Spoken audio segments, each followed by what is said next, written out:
Okay, cool. So now we go back to films. We go back to not films. I mean, we go back to cinema. We go back to cinema with Benediction, which Sean, of course, Benediction. once Yeah. again showing us your very very helpful addiction to the big screen. You, you have seen Benediction, and Yeah. also I think very very very helpful addiction to the big screen, but also being in Bournemouth because I'm pretty sure this film is not on the Isle of Wight. No, it's This not there. It's not this there. I looked, I checked. Yeah, and this So, is me. This is me talking about like when I chose a place to buy a house. I chose a nice place to live, but it was terrible for films because yeah. there's all these films that are getting released that I do not. I hear about and I go, oh, it must Mm. not have come out yet, and the next thing I know, it's left Um, I cinemas. It mean, just didn't come here. But I've seen so many films over here that were just not released anywhere else. You wouldn't have even have seen them. I mean, yeah, you gotta and love student cities. yeah, I mean, there's a lot of screens there, and they do show practically everything you want to see. Yeah. Anyway, So so Benediction. yeah, Benediction. Okay, this is a story about a poet called Siegfried Sassoon.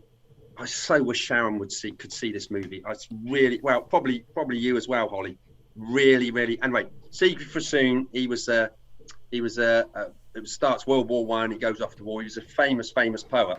I've got to be honest. I didn't really know much about him. I've heard the name, but I keep confusing him with the hairdresser. Yeah.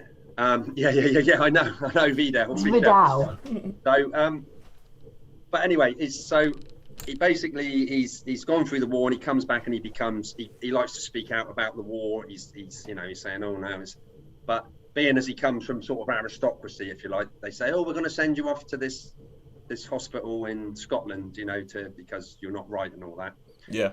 And so they send him off there to see a psychiatrist. He was absolutely brilliant. Played, I don't even know who the actor was, but he was great. It was really, really so believable, like a proper psychiatrist, waiting for him to talk, giving all the leading questions, whatever. And during this as well, when he talks about poems, it flicks to actual footage of World War One footage, of people Yeah. dying. It's quite, I mean, it's quite horrific what it's showing. Yeah, And because then he did a lot of poetry about the experience of about of the the war. experience. Yeah. He meets Wilfred Bramble in the thing, who was another poet who got killed like a few days before the armistice. So he spends a bit of time in hospital, Wintercut, and then he gets back into society, and he's because he mixes an aristocracy. He's like he's homosexual. So there's a lot of he has a lot of affairs with what's the guy, really really famous singer, pianist guy. Ivan Novello. Oh, Ivan Novello, yeah. Yep. Ivan Novello, thank you, Toes. Toes is great for that. We got to love Toes for all this. Well, after the brain fog I had earlier, I'd better be. Yeah. So yeah, he has a bit of a fling with Ivan Novello, who obviously was very, very promiscuous and was like, but he loved him, and there was a lot of relationships that he went through. It was very literary, which I like. There was mentions to Swinburne, who was a famous poet that was he was sort of a Reformation poet that was quite rude. As I say, it's very, very. There's lots of words in it that I'm like, you know what I mean? If you think, oh, you could understand it's put in context, but there were some great words, and I wish I'd have made a note of them because I could have said some eloquent words. You're like, ooh, I'm gonna go look that up in a dictionary. Yeah. And obviously, being in that society, people are very, very clever at, shall we say, being really, really catty, but not in a nasty way. You know what I mean? Oh, you all right there? Do you know what I mean? Very Noel Coward. That's very harsh, darling. You know what I mean? And things like that. It's very so. And it's there's things about theatre. I'm really, really pleased I actually saw the movies, because the chances are I wouldn't have bothered. Do you know what I mean? If it had been, yeah, you could probably wait for it to come on TV, because it wasn't like, it wasn't cinematic. It's not a see on the biggest screen you can find. Yeah, and it's not like massive sweeping wildebeest across the plain sort of thing. Thousands of them. It's more, as I say, but.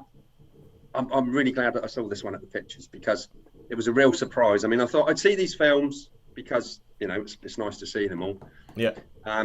And I found this really, really quite interesting. I mean, it's quite a long film, but it didn't feel long.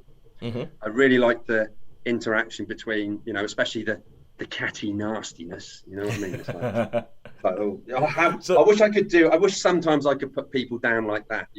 Oh yes, leave leave the key on the floor, darling, will you? Thank you. You know what I mean? Oh, he would be so, Okay. that's that type of thing. Yeah. Okay, so the thing is, just one quick question before you give it a star Sure. rating.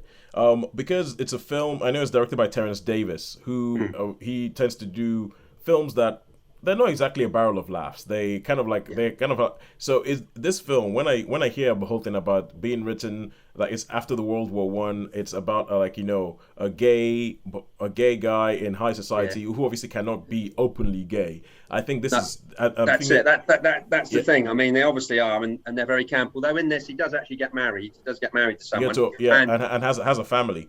Yeah, and the vicar that marries him happens to have the name Gay, but I don't know if that's... but I'm thinking that is this one of these things where does it boil down to, oh my god, it was horrible and it was terrible and it was depressing being gay in that time and therefore being a slightly depressing film?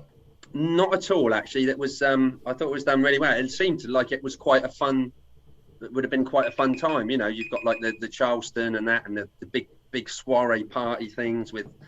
The ladies with the skirts and the old cigarettes. Oh yeah, the cigarette with the cigarette hat. So it was very. It was all about a certain class. It was very much aristocracy and intellectuals, and there was only. But for sex scenes, there was one bit in it which I thought was a bit unnecessary, but it wasn't. That wasn't gratuitous or anything like that. So. All right. So how many stars? This gets a 4 for me. I really was quite surprised. I quite enjoyed this film. 4 star. 4 stars for Benediction. And it's something I wouldn't have seen. Oh, cool, good stuff. And I know it's Jack Lowden who plays the main character, and I've heard good things about the performance. But seeing as it's not in a cinema anywhere near me, never mind. But now we go back to